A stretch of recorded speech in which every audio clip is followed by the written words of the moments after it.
चुनाव प्रचार का आखिरी दिन है और प्रचार के आखिरी दिन दिग्गज हुंकार भरेंगे। सीएम भजनलाल शर्मा और पूर्व सीएम वसुंधरा राजे का रोड शो होगा। पूर्व सीएम अशोक गहलोत मांगरोल कृषि मंडी में जनसभा करेंगे। सांसद हनुमान बेनीवाल भी नरेश मीणा के समर्थन में प्रचार करते हुए नजर आने वाले हैं और साथ ही कल शाम 5 बजे इसी के साथ उपचुनाव के लिए प्रचार का शोर थम जाएगा। आपको बता दें कि 11 नवंबर को मतदान होना है और इसके नतीजे 14 नवंबर को आएंगे। लिहाजा अब प्रचार अपने आखिरी छोर में पहुंच चुका है। अंतिम रण और प्रचार के लिए पूरी तरह से बीजेपी हो या कांग्रेस अपना जोर लगाते हुए, जहां पर कांग्रेस के बड़े लीडर्स यानी कि पूर्व मुख्यमंत्री अशोक गहलोत भी कल अंता में होने वाले हैं, जनसभा को करेंगे, पसीना बहाते हुए नजर आएंगे प्रमोद जैन भाया के लिए। तो वहीं वसुंधरा राजे और मुख्यमंत्री भजनलाल शर्मा का एक बार फिर पावर मेगा रोड शो अंता के लोगों को देखने को मिलेगा।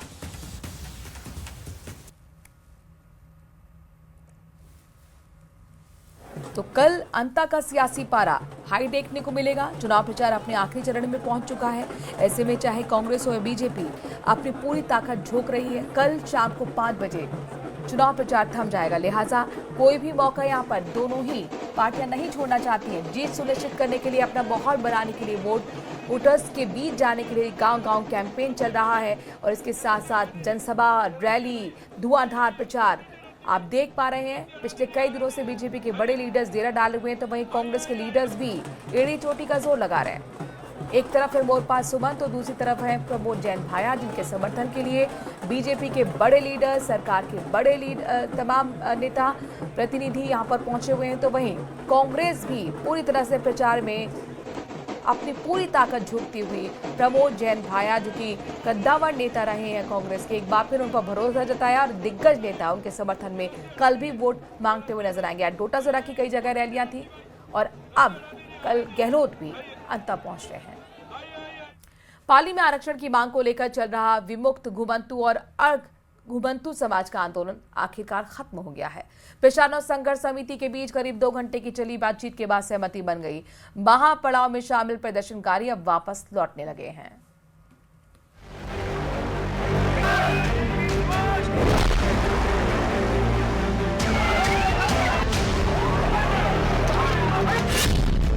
पशुपालक और डीएनटी का महापड़ाव समाप्त। प्रदर्शनकारियों और प्रशासन में बनी सहमति। महापड़ाव से घंटों जाम रहा हाईवे। पाली में आरक्षण की मांग को लेकर के शुरू हुआ आंदोलन अब समाप्त हो गया है। प्रशासन और प्रदर्शनकारियों के बीच करीब 2 घंटे की वार्ता के बाद सहमति बनी। राज्य मंत्री ओटाराम देवासी ने संघर्ष समिति के सदस्यों से फोन पर बातचीत की। जोधपुर से पहुंचे अधिकारियों और महापड़ाव के 5 सदस्यों ने पंचायत भवन में बातचीत की है। अब 26 नवंबर को सरकार के प्रतिनिधियों के साथ बैठक होगी। महापड़ाव के चलते राष्ट्रीय राजमार्ग 162 पूरी तरह बंद हो गया था।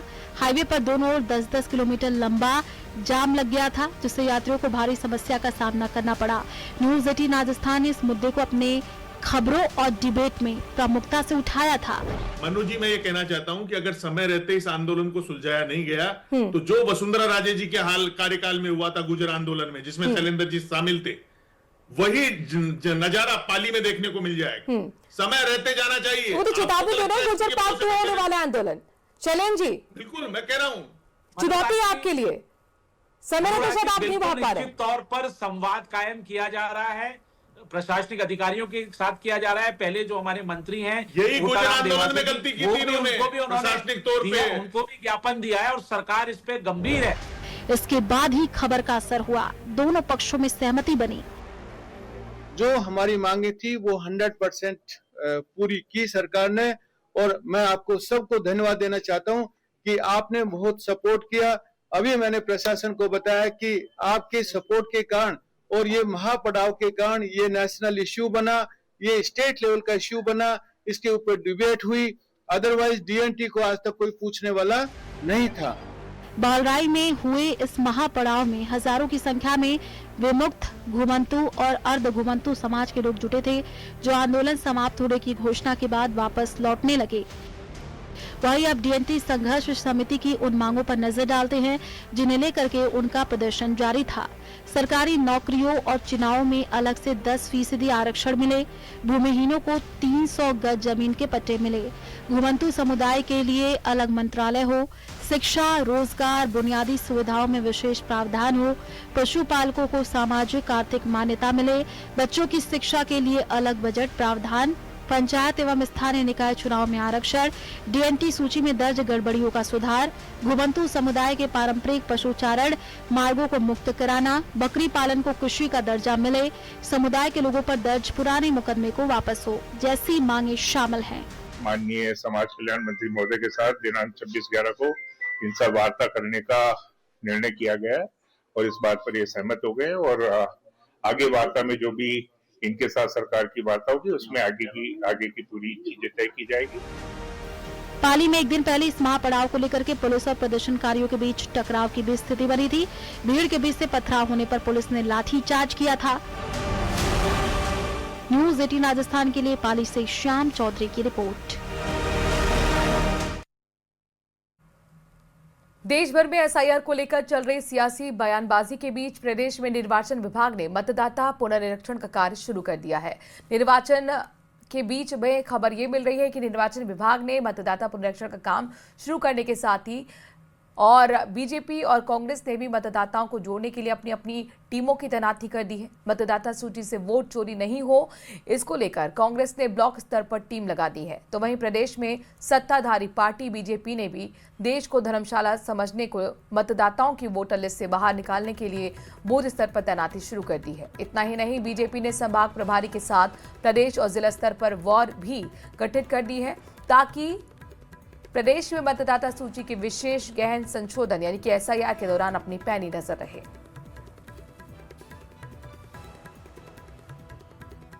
पार्टी और भारतीय जनता पार्टी का कार्यकर्ता इसको कतई बर्दाश्त नहीं करेगा।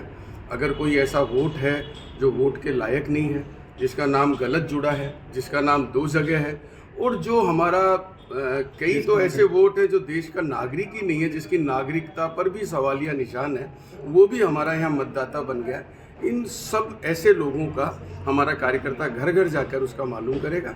BLA 1 है जो विधानसभा स्तर पर बनाए गए, BLA 2 है वो बूथ स्तर पर बनाए गए, BLA 2 है वो BLO से संपर्क करके वो मतदाता सूचियाँ प्राप्त कर रहे हैं और मतदाता सूचियाँ प्राप्त करने के बाद में जो बेस रोल की मतदाता सूची है 2002 और 3 की, उसके साथ उसका मिलान कर रहे हैं और मिलान करने के दौरान यदि किसी का नाम नहीं पाया जा रहा है तो उसको जुड़वाने की कार्रवाई कर रहे हैं। अगर किसी का नाम गलत तरीके से है तो उसको हटवाने की कार्रवाई कर रहे हैं और यदि किसी का नाम संशोधित करना है तो वो कार्रवाई भी उसमें कर रहे हैं।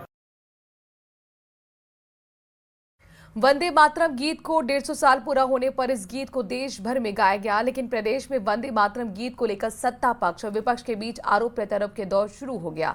पूर्व मुख्यमंत्री अशोक गहलोत ने वंदे मातरम गीत को लेकर दिए गए बयान का पलटवार किया। राज्यसभा सांसद घनश्याम तिवारी ने कहा और उन्होंने पूर्व मुख्यमंत्री अशोक गहलोत को चुनौती भी दे डाली। सांसद घनश्याम तिवारी ने कहा कि गहलोत जी इतिहास को तोड़ मरोड़ कर पेश कर रहे हैं और राष्ट्रगीत को भी राजनीति के दायरे में घसीट रहे हैं। तिवारी ने कहा कि कांग्रेस वो पार्टी है जिसने वंदे मातरम गीत को 1937 में काटा। यही नहीं, संविधान सभा में इस गीत को पूरा पारित नहीं होने दिया। अगर कांग्रेस पार्टी खुलेआम इस बात का समर्थन कर दे तो वंदे मातरम का राष्ट्रगीत पूरा गाया जाना चाहिए।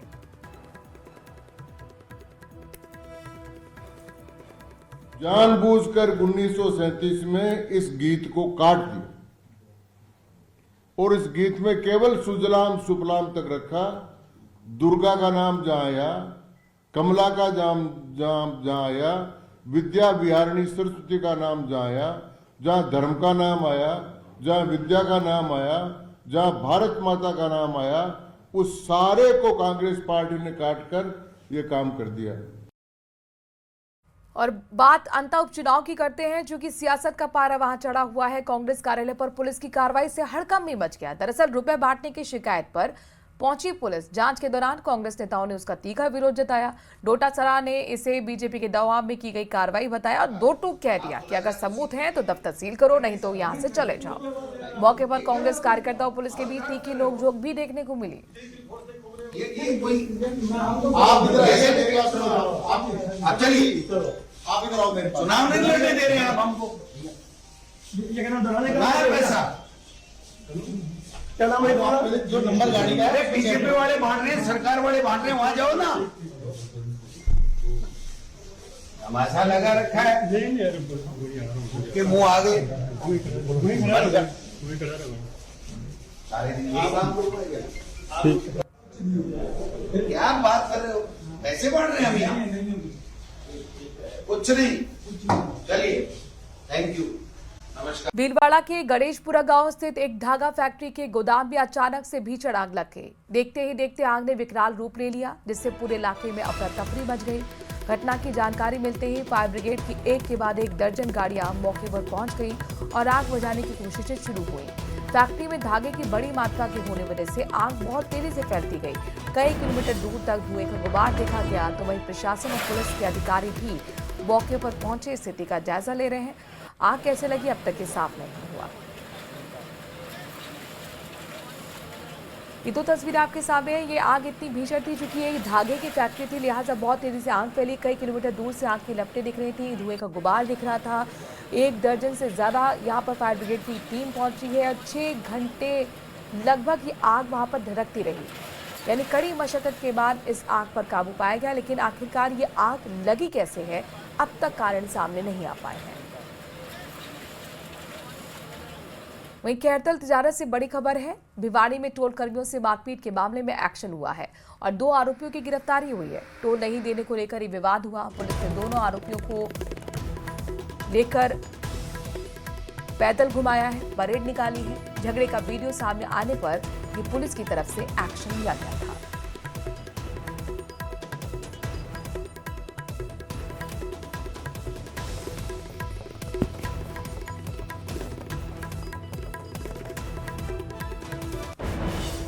तो तस्वीर आपके सामने, जहाँ पर देखिए किस तरीके से झगड़ा हुआ था और ये झगड़े का वीडियो जब सामने आया उसके बाद बदमाशों को पकड़ा गया और उसके बाद ही जहाँ इन लोगों ने मारपीट की थी उसी जगह से इन दोनों की परेड निकाली गई है।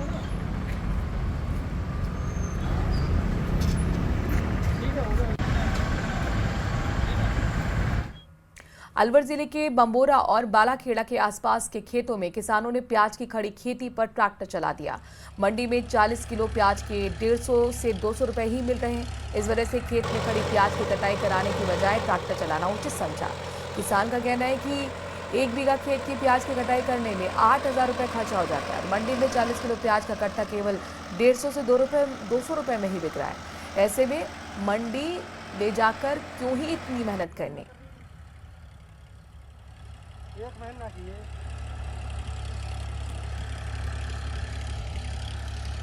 सर इनका रेट नहीं मिल रहा, कुछ भी मजदूरी भी नहीं निकल रहा है इसमें से। अच्छा, तो इसलिए हम इनको तउए से जोत के और फिर गेहूं बिजाई करेंगे। गेहूं फसल तो करा पैदा, इसमें लागत भी नहीं आ रही। सही पूछो तो कटिंग के रुपए भी नहीं आ रहे। 8 से 10 हजार रुपए बीघे की तो कटिंग होती है, वहाँ जाकर 100-150 रुपए का कट्टा बिकता है। नहीं भाड़ा आता, नहीं कटिंग आती है। पहले की लागत तो छोड़ो, हाल फिलहाल की लागत भी नहीं आ रही। खबर नागौर से है, जहां पर पुलिस ने अवैध मादक पदार्थ की रोकथाम हेतु चलाए जा रहे ऑपरेशन नीलकंठ के तहत बड़ी कार्रवाई की। पांचौड़ी थाना अधिकारी श्याम सुंदर ने गांव के पास नाकेबंदी करते हुए बोलेरो कैंपर गाड़ी में अवैध डोडा पोस्ट बरामद किया है। 70 किलो से ज्यादा ये डोडा पोस्ट है जिसकी बरामदगी हुई है और आरोपी की गिरफ्तारी कर ली गई है। कोटा से है, जहां पर विज्ञान नगर पेट्रोल पंप के पास शॉर्ट सर्किट से कार में आग लग गई। गनीमत रही कि समय पर अग्निशमन विभाग को सूचना दी गई और आग पर काबू पा लिया गया, नहीं तो बहुत बड़ा हादसा हो सकता था, क्योंकि पास में ही पेट्रोल पंप भी था। ये वीडियो अब सोशल मीडिया पर वायरल है।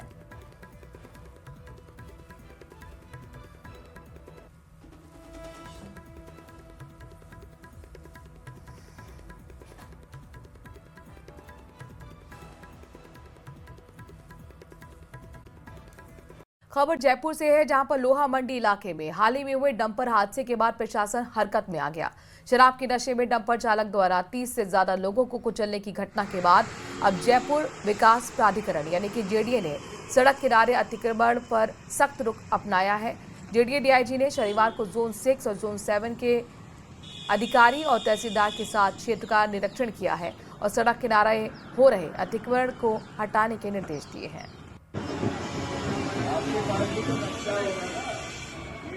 काफी लोगों को कुचल दिया गया था, तो वो भी हम जो है वो एरिया में मैं गया अपनी टीम के साथ, उसमें भी पहले 2-3 दिन पहले ही ऑलरेडी जो है चिन्हीकरण कर चुके हैं अपनी टीम द्वारा। तो वो हम अगले हफ्ते जो है वो आगामी कार्रवाई हम नियमानुसार करेंगे। बीकानेर में एक बार फिर गैंगस्टर ने एक व्यापारी से 2 करोड़ की रंगदारी मांगी है। व्यापारी ने इसकी सूचना पुलिस को दी, जिसके बाद पुलिस ने व्यापारी के घर के बाहर सुरक्षा को बढ़ा दिया। जानकारी के मुताबिक गैंगस्टर रोहित गोदारा के गुर्गे वीरेंद्र चारण और राहुल टिंडवा ने करणी नगर निवासी व्यापारी राजकुमार को एक वॉइस नोट भेजा था। पहले भी गैंगस्टर की ओर से व्यापारी को धमकियां मिली हैं, जिसके बाद पुलिस ने व्यापारी के घर की सुरक्षा को बढ़ा दिया है।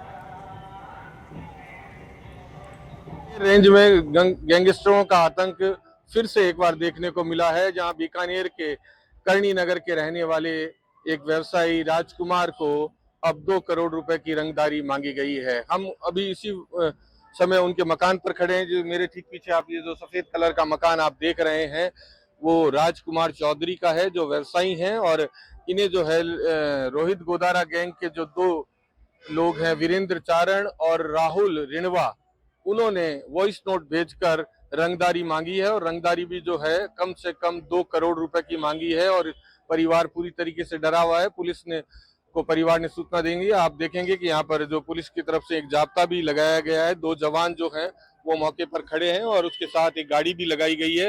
ये गाड़ी चारों तरफ से गश्त भी कर रही है। हालांकि जो ये वॉइस नोट मिला है, इसे लेकर पुलिस जो है अभी अनुसंधान में जुटी हुई है कि क्या वास्तव में ये गैंग के जो सदस्य हैं उनकी तरफ से भेजा गया है या किसी और की तरफ से भेजा गया है। इसलिए फिलहाल पुलिस इस पूरे मामले में अभी कुछ भी बोलने से बच रही है। लेकिन लगातार जिस तरीके से बीकानेर शहर में अब गैंगस्टरों की तरफ से व्यापारियों को धमकी दी जा रही है, वो कहीं ना कहीं पुलिस के लिए भी बड़ी मुसीबत बना हुआ है। बीकानेर से न्यूज़ 18 के लिए विक्रम जागरवाल। ब्रेकिंग न्यूज अलवर से आ रही है। कार ने बाइक सवार युवकों को टक्कर मार दी। हादसे में 2 युवक गंभीर रूप से घायल हुए हैं। दोनों को अस्पताल पहुंचाया गया है। आक्रोशित लोगों ने सड़क पर जाम लगा दिया। शिवाजी पार्क थाना क्षेत्र का ये मामला है।